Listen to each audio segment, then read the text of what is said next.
Do you want to know how to retire early? In this video, I'm going to be sharing with you the key takeaways from a book I read recently, How to Retire Early by Robert and Robin Charlton.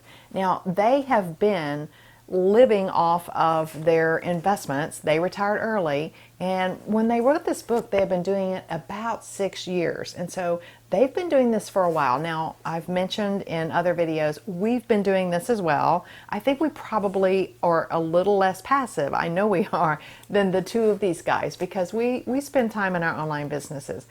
But I love their approach, and this is a different approach from what I talk about, and they're very savvy and they're very adventuresome, and so I want to share with you the key takeaways from this book. Now, the first thing I want to say, besides I love the book, is there's a great resource that they shared, and I'll share that at the end of the video. Now, the first point that they made is to have a minimum of $1 million in liquid assets. So liquid assets, remember, are stocks, bonds, things that you can easily sell. It's interesting that they said that because I have a pretty controversial and popular video where I talk about the income from stocks and bonds these days, and I have gotten a lot of negative feedback on that. People don't believe how low the income from stocks and bonds is. Anyway, $1 million is the minimum that they recommend, and so that sort of aligns with what I talked about in my video. But what the Charltons have done is they're supplementing that income with withdrawing their principal. So they're not just living off of the income from their stocks and bonds, they are also taking money out of their stocks and bonds as they need to live. So that's point number one, and I guess point number two is that they're not only living off the income, they are taking money out to live. Point number one, start with at least $1 million in liquid assets. The next point I want to make, I want to glance at my notes so I don't leave anything out. They have a wonderful sense of adventure. They travel the world. They spent 5 months in New Zealand and Fiji. They did things like bungee jumping and skydiving. And they spent extended time in Nepal and also Chile. They rented a room in Nepal very, very inexpensively, which I'll talk more about in a second. The next point I want to make is their investment mix. It's very, very traditional. They recommend putting their money, or they don't recommend, I wouldn't, that's a word I have to be cautious about. What they've done is they've put their money into stocks, international and U.S. stocks, and also into bonds. So very, very traditional investing, and they've invested in index funds.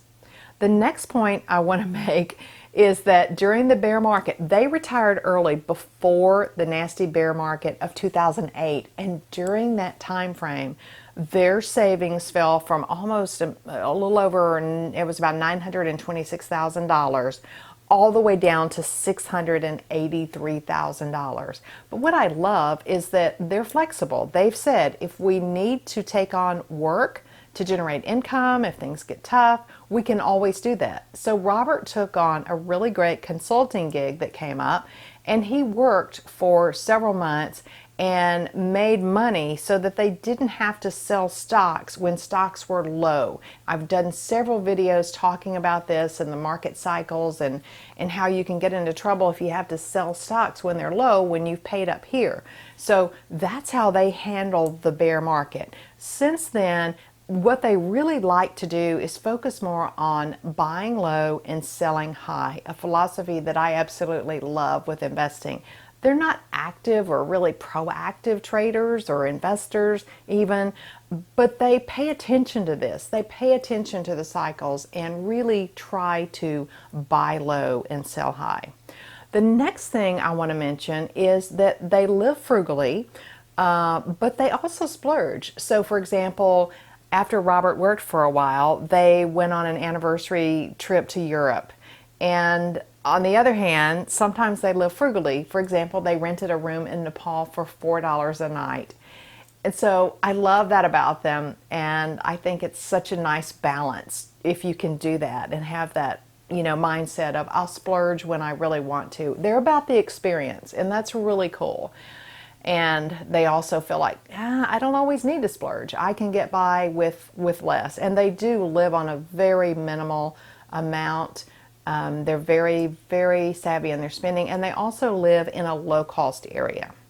The next key takeaway is that they suggest working if and when needed in retirement. Now, I've mentioned that, but what I want to mention is they've kind of pinpointed at age 65, they want to be able to not have to work anymore. So they've said up until that point, great, if we need to work, we will. But after 65, we really don't want to work anymore.